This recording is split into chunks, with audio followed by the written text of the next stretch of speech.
You are listening to a Clarkesworld Magazine podcast with your host and narrator, Kate Baker.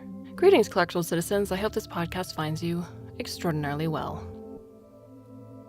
There's not much news to report, so I'm going to jump right into the third story for the month of August, 2017, issue 131. Again, we've noticed our Patreon numbers sort of sliding and stagnant and sliding. So if you have a couple dollars, we would love if you could show your support via patreon.com/Clarkesworld. The third story of the month is called The Stone Weta and is by Octavia Cade. Octavia Cade has a PhD in science communication and has most recently been researching seagrasses. Her stories have appeared in places like Asimov's, Strange Horizons, and Apex Magazine, amongst others. She particularly likes to write mashups of science history and speculative fiction, a short novella on Ernest Rutherford along these lines. The Ghosts of Matter recently won a Sir Julius Vogel Award. She attended Clarion West 2016 and is currently working on a sci-fi novel about marine conservation in future New Zealand. You can find Octavia at the website ojcade.com. And if you like what you hear, March 2017 brought you Crown of Thorns. Hamerenia Maori. In winter, the mountain Stone Weta crawls into crevices, into cracks in the stone, and it squats there waiting. It is a creature of summer days and winter strengths, of cryogenic hibernation. When the world freezes about it, becomes a stretch of snow and ice and darkness, the Stone Weta freezes solid in its bolt hole. 82% of the water in its body turns to ice. The Weta is climate in a single body. It is a continent broken off and geology made flesh. When the weather warms, the Weta thaws, resumes its life amidst the stone monuments of the rock and pillar range. Female Weta survive the cold more readily than the males. The Stone Weta laughed under her breath. There was a frigidity joke to be made there somewhere, but in her experience, winter was a time to lie low and endure, and women were better at that overall than men. Resistance was revolution, sometimes, blood and dramatic acts. But more often it was survival. More often it was preservation, and the data she carried with her was for preservation more than revolution. The new data she'd received, smuggled over from Resurrection in a tiny drive, hung down between new breasts. The Stone Weta was still getting used to the weight of them, in love with the curves of the body she'd always felt she was meant to have. The university had been supportive of her transition, colleagues coming by with easy freezing foods, so she wouldn't have to cook so soon out of the hospital. And there was still some leave left. But the Stone Weta didn't like to leave data where it might be searched for, or where someone could stumble over it when they popped by to fill up her cupboards. "There's such a thing as too dedicated," said her doctor when the Stone Weta decided to come back to work early. The invertebrates could wait, he argued. But what he didn't know was that they were only an excuse. The Stone Weta had an insulated lockbox hidden up in the rock and pillars, buried deep in a lonely crevice. The lockbox was stuffed with climate data. Information come from another country, an administration that was purging files, and the Stone Weta was a biologist with colleagues in other disciplines, and she kept their geology for them. Selaginella lepidophila. A desert dweller, the resurrection plant is adapted to dehydration, to the long dry seasons of its arid environment. Parched for short periods, its outer stem curls into circles, but as the waterless days endure, the resurrection plant hunches further down, its inner stems compressing into spirals and minimizing surface area. Tucked in, the resurrection plant survives almost complete desiccation. Until the rains come, it takes on the appearance of a dead thing, but beneath the surface, there is revival waiting. Resurrection was raised on the southern borders of the Chihuahuan Desert. She played there as a child, carefully at first, until she learned to adapt her play to climate, and she was grateful for that apprenticeship in aridity. It had taught her what it was to have boundaries and what it was to have them broached. Water evaporated out in the desert, sweated through skin that seemed sometimes to be a too permeable thing. But then all borders were permeable. There wasn't a wall built that couldn't be overcome, and although Resurrection had relatives she no longer saw, could no longer see for they were afraid of leaving a country they might not be able to return to, she had other means of contact. A botanist was expected to attend conferences to promote the conservation of her region. "Mexico has one of the most biologically diverse deserts of the planet," she said, talking of the work she was doing, the population surveys, the challenges of long-term monitoring. "We have a responsibility to ensure the preservation of this natural wonder." She took some of the attendees on a field trip, introduced them to ecologies not their own. In the middle of a hike, one of the foreign scientists, a woman who was deliberately, inanely chatty in her conversation, and as such roundly ignored by the rest of the party, stumbled in the sand. When Resurrection took her hand to help her up, a drive was pressed into her palm. "Thanks," said the scientist. "Clumsy me, always tripping over my own feet." "You're welcome," said Resurrection, pocketing what was given her without a glance. "But it wasn't your feet you tripped over. Have you seen this plant?" She explained about the curling as the others gathered round, demonstrated the beginnings of reversal with her water bottle. "It's amazing what can survive out here," she said. For all the drama of above ground, of the Resurrection leaves, it was what was buried beneath that she found most important. Root systems went deep in the desert.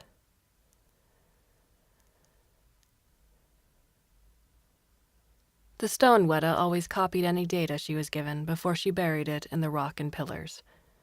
Caching data was a useful fallback, but caches had been discovered before.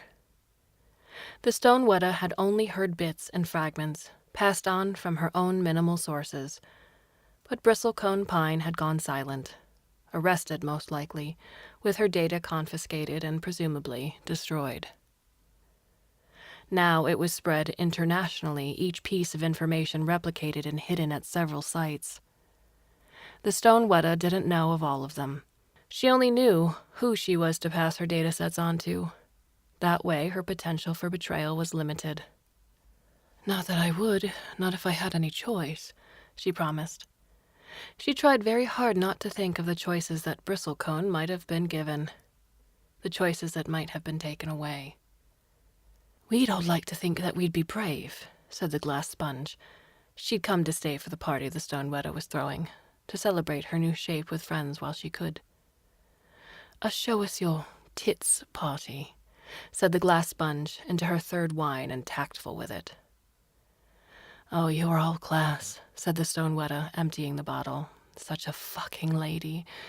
And you should be so lucky." The glass sponge sighed wistful, and the Stone Weta sniggered into her glass. She'd been recruited by the other women a couple of years previously. They'd flatted together at uni, and the Stone Weta hadn't ceased to be amazed that such were the things resistance was made of. The memories of Dunedin winter, cheese rolls and tamping, a history of shared homework and early morning lectures, soft power in social circles. "My turn to find someone soon," she said. Scolmastra jubini. The glass sponge crouches on seabeds beneath the Antarctic ice. The silica skeleton sways in the dark water, chilled by the currents of a continent. It is the oldest organism on the planet. For 15,000 years, perhaps, the glass sponge endures a long night, its growth a slow and silent thing. But the ice shelves collapsing above, calving off in response to climate, have brought light and plankton in levels the glass sponge is not accustomed to, and it grows wildly, branches out quickly while destruction takes place above it. The glass sponge spent her summers in the Antarctic, trying to determine the effects of a shifting climate upon polar biota. She was part of a community there. Scientists stacked on top of each other, a small society isolated by climate and vocation. Her secondary role there was an open secret. Scott Base was a facility set up for knowledge and the sharing of it, run by a country that was far enough away from the seats of power that it was frequently overlooked. Being small and hidden away at the bottom of the world had its uses, and unimportance was as much a defense as armor. "Don't you ever want to just come straight out with it?" the glass sponge was asked. "Say, to hell with it. Scott Base will take your data, send copies to us, and we'll store it away where no one can tamper with it." "I'm sure the government would love that," she said. "It's not like New Zealand hasn't told a superpower to fuck off before. We did it on nukes. We can probably get away with it on climate. It might encourage those bastards in Wellington to finally take a stand for once."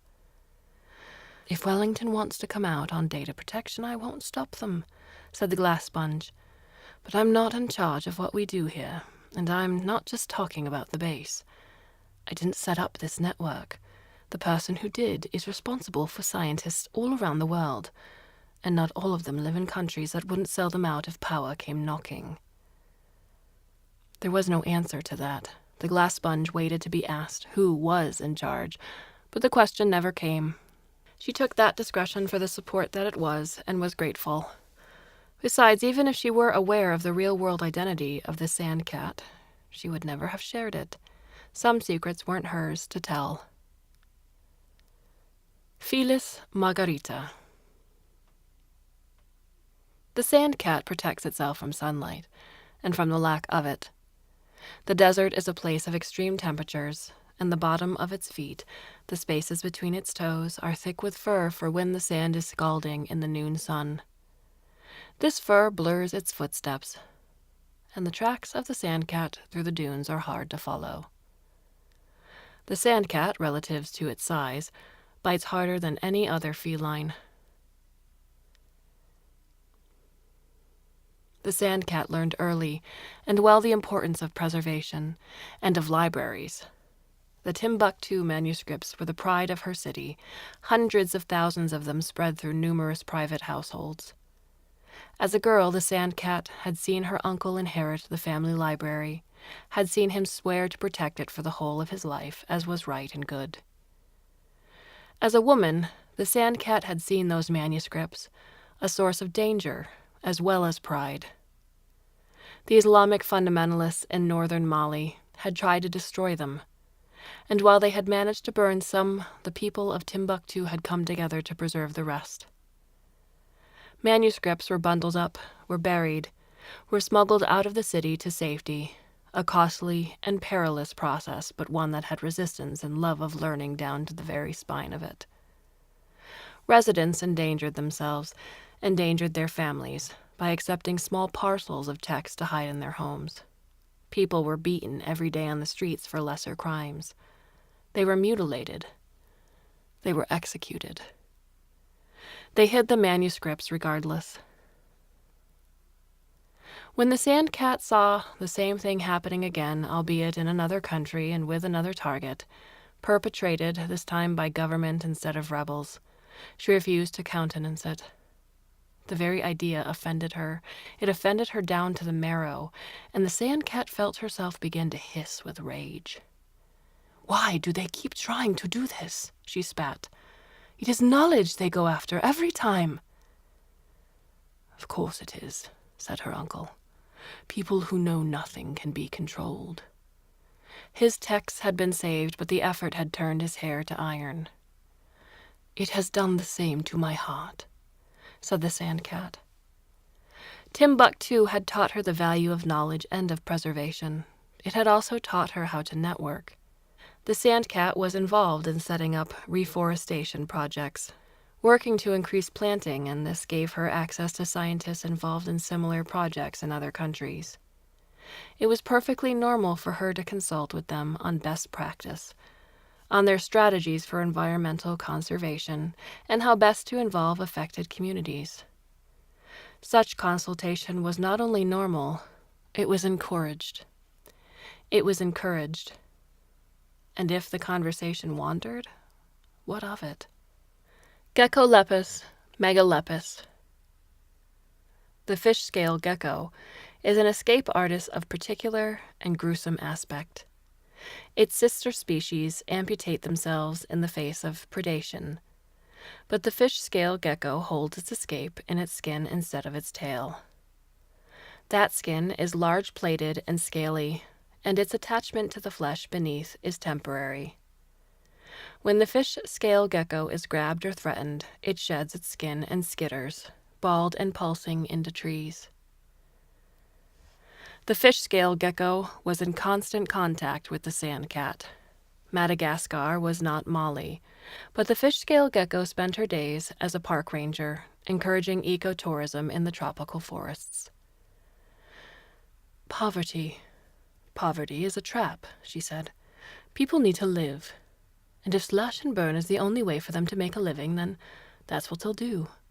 You'll have to find a way to make sustainable use of the forest economically viable. The sand cat knew that, but she made appropriate noises anyway, was seen to take notes. Escape was a useful survival tactic, but camouflage was better. Ecotourism is proving a viable option then, she said. Over 50% of visitors take part in some form of ecotourism. The forests are a big part of that. Something I found tourists particularly enjoy is being hoisted up into the treetops. It gives them a whole new perspective on rainforest ecology. That's particularly useful given how much tropical forest cover is decreasing globally. Other operatives might hide the data entrusted to them in the ground, but the fish-scale gecko was a creature of heights and canopies, and when she stashed, it was arboreal. Is this just at the one location? Asked the sand cat. For now, but it's a popular activity. Too popular, perhaps. I begin to think all of the activity in one area is compromising the local ecology. Over the monitor, the sand cat froze, and it was almost imperceptible.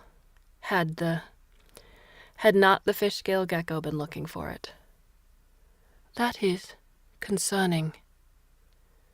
I've been scouting for new sites, but we've a busy program of local events coming up, so I might have to put it off for a little while. You've been so helpful, said the sand cat. I really appreciate the time you spent advising me. I realize I've been adding to your workload. Would it be useful to put our consultations on hold for a few months? That's probably a good idea, said the fish-scale gecko. Her skin itched, and she could feel the talons closing around. We're going to miss you. I've still got a few months, said the Stone Weta. But thank you. I'll miss you too. I'll miss everyone here. The department's been good to me, and that's in no small measure down to the administration. Down to you. My pleasure, said the department head. You've been a real boon to us. It's not many universities can say that one of theirs has been tapped for Mars. Well, Mars needs entomologists too, said the Stone Weta. The first manned mission, a colony group of scientists, and that mission one way. It's an extraordinary opportunity to help create an ecosystem. You've certainly had practice, said the head. Her voice was carefully bland. I mean, of course, your work up in the rock and pillars, though I suppose that's as much preservation as creation. It's an extraordinary interaction between organism and environment, said the Stone Weta. It deserves to be protected. Absolutely. Oh, talking of the extraordinary, you won't believe what's turned up in my inbox. Accusations that someone at this university is smuggling, if you can believe it. Smuggling data. Ridiculous. Sounds like they're fishing to me. I forwarded the email on to Foreign Affairs, told them I didn't know anything about it. Don't you? Said the Stone Weta, her voice level. Not a thing, said the head. Her gaze was very direct. And I certainly don't have time to go looking. I'm too busy hunting for a replacement for you. I'm sorry to cause you trouble, said the Stone Weta. If you're that sorry, you can help out. There's a young woman visiting next week. Come for an interview. She's a potential grad student looking to do her PhD. Was recommended by a colleague over in Suva. She did some summer field work there in her undergrad. I'd like you to talk with her, see what you think. I hear she's very independent-minded. I like that in this department. I've noticed, said the Stone Weta. Asterias amurensis. The Japanese sea star owes its success to adaptability and reproductive strategy. It owes that success, as well, to the interconnection of the world. Its larvae spread through ballast waters are shipped to other oceans and other countries. It is one of the most invasive species alive, and there is hungry persistence in each of its 5 arms. One of the things that the Japanese sea star enjoyed most about marine biology was that it gave her the opportunity so often to speak with others in her field. The marine environment was linked, all of it flowing together, and the conferences were frequently global in subject as well as in participants. She had just attended a particularly interesting session on the effects of climate change upon Antarctic glass sponges. Her own contribution, as one of a panel on combating invasive species, was scheduled for later that afternoon. It promised to be popular. Invasion was an issue that could exercise many a biologist. We so often have to deal with pests. It's rewarding to find a way to hit back. A job for scientists of sneakiness and strategy. She grinned coquettishly as she said it, circulating through the morning tea, relishing responses. The Japanese sea star was aware that she looked pretty and small and unthreatening. Charm was her greatest asset. I need a deputy who can make connections quickly, the sand cat had told her. Someone who can accurately and discreetly assess the character of others. Someone people will trust. I'm your woman, the Japanese sea star had said. I've a very long reach, fingers everywhere, and held them up, wriggling. The nails were brightly painted. It amused her to take the name of an invasive to fight invasion. She'd seen what happened when things went wrong. It wasn't enough to store data online to spread it over the net where everyone could see it. Viruses could change that data easily enough, falsify findings, and make the effects look smaller than they were. Make the data less of a threat, and without a hard copy to compare it to, without the original data cached, it was difficult to prove tampering. The Japanese starfish didn't hold a cache. Instead, she held drives in her bright, pretty handbag and handed them out like candy at conferences, albeit quietly and carefully. A good proportion of the scientists attending worked for her anyway, and the contents of their own handbags would later disgorge in other waters and go to ground in foreign shores. I felt a chrysalis for so long, said the Stone Weta. Transformation comes easily to me. Change of body, change of purpose, change of planet. Well, not always easily. But it comes, and I have learned to adapt to that. It doesn't work that way for everyone. If you think I don't understand necessity and change, you can think again, said the girl. The girl, she wasn't very much younger than the Stone Weta, and she had a name, but the Stone Weta tried not to think of it. That name was irrelevant. She was here to see if there was a fish-eating spider, not a tired young woman from Tuvalu, forced into immigration as a child because of rising waters. Why Dolomedes Dondele? Asked the Stone Weta. The girl who might be the fish-eating spider shrugged. There aren't many species where individuals go hunting for bigger prey than they are, she said. I found it refreshing. You're angry. My home is being swallowed up by climate. No one gives a shit. You think my family was the last to leave? Hell, we weren't even the first. We left years ago. I can't even speak the language anymore. How is that for transformation? No one gives a shit, she said again. It's all screwing with data now, trying to pretend that nothing's happening. Fine. We're all going to pretend everything's fine. I can pretend too, but I am going to pretend with an insect I can at least admire for gumption because God knows the people around me don't have any. It's a dangerous identification, though, isn't it? Said the Stone Weta, remembering the sound of ancient trees gone quiet, of the silence where bristlecone pine had been. She couldn't let anyone else get involved without making sure that they knew the risks they were taking. Identification like that might make it easy to forget that hunting generally goes the other way. The girl narrowed her eyes, and for an instant the Stone Weta could see in them the shadow of many legs. Sometimes danger is necessary, she said. Dendrochnide motorides. The gimpy covers itself with stinging hairs and neurotoxin. It is one of the most poisonous plants in the world, and one of the most painful. A human who brushes up against a gimpy will experience agony for up to 2 years. It is a most persistent reminder of trespass. It flourishes best after disturbance, when the ground is overturned and in full sunlight. The gimpy buried her caches in shallow soil. She didn't use a single lockbox, didn't add to the same location more than once. Instead, there were a dozen little burials, all in the open air with gaps in the rainforest canopy above. Atop each burial, she planted a small specimen of D. motorides. She wore protective gear when she planted, amused herself by picturing what would happen if some poor bastard came looking for what he shouldn't. The gimpy's ancestors had walked the tropical ecosystems of northern Australia for tens of thousands of years before the Europeans came, and she had been raised with their knowledge, had gone away to university for ecology and come home to her own lands. She didn't much care if she were followed. There were more dangers here than interrogation, than imprisonment, and the betrayal of science. No one that followed would know these dangers like she did.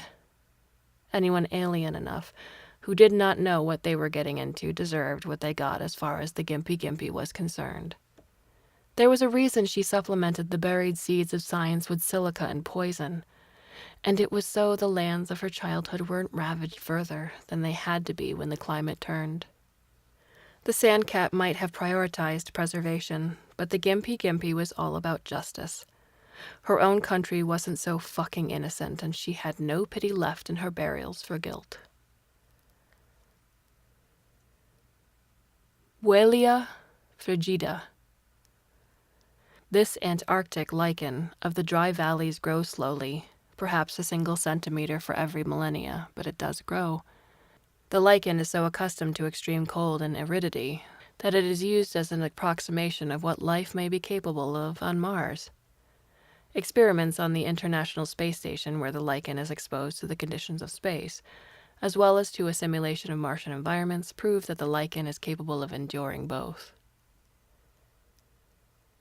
The Antarctic lichen floated through the ISS, making her way to the docking port. The transports to the Mars colony were almost ready to go, and the scientists that had been ferried up and through the ISS to their respective ships had almost been offloaded. Only a few were left, and the Antarctic lichen, assigned on permanent rotation to the station, was going to say goodbye. She didn't know the Stone Weta, had never been informed of her true name, but when the Stone Weta had first stepped aboard with the tattoo curling around her forearm, all spiky legs and long antennae and big striped body, the Antarctic lichen had recognized her. "Nice ink," she said. "Oh, kind of a last-minute reminder," said the Stone Weta, smirking. "I'm still not entirely sure of what. Endurance, maybe?" "Persistence," said the Antarctic lichen. "Rebirth into a different world." The world below them hung in space, green and blue, with the ice at its edges draining, the polar caps melting away almost as she watched. "Transformation," said the Stone Weta. "I am familiar with the concept." There was little chance to talk, but as the Stone Weta prepared to disembark, the Antarctic lichen gave her a small box. "If you could transport that over to your ship, I'd be grateful," she said. "Last-minute additions for Buellia. Just pass them on, please."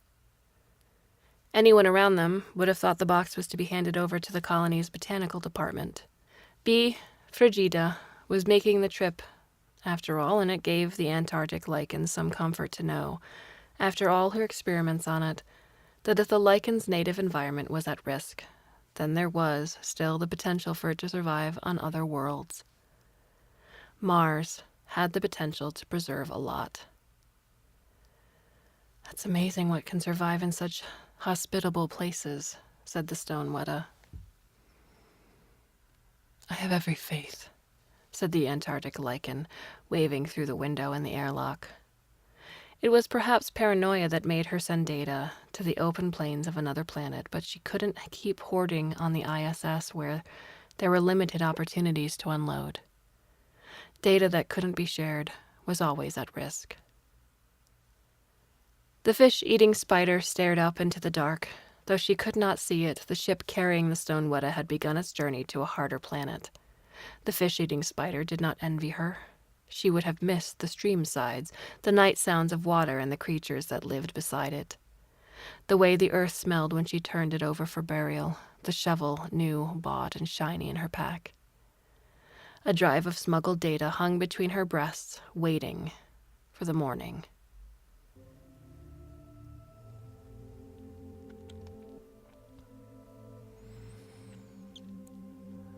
You know, stories like this are very interesting to me and very apropos to what is going on. Depending on the people in power, no matter what country you're from, they're the ones who can control what goes out to the public, the information, the studies. If there's money to be made, there will be, based on what the data says. And I find it wonderful that all these smugglers who want to keep the real data from getting into the wrong hands and being erased, that a group of scientists do whatever is necessary to make sure that this data actually survives. What are your thoughts on the story? You can leave us a comment or a question at the Clarkesworld Magazine website itself, or you can go to the About Us page where all of our contact information is listed. In just a few short days from now, you shall get yet another story. And until then, I bid you a very fond and warm au revoir, adieu, aloha, and every other word that means please come back and listen again very soon.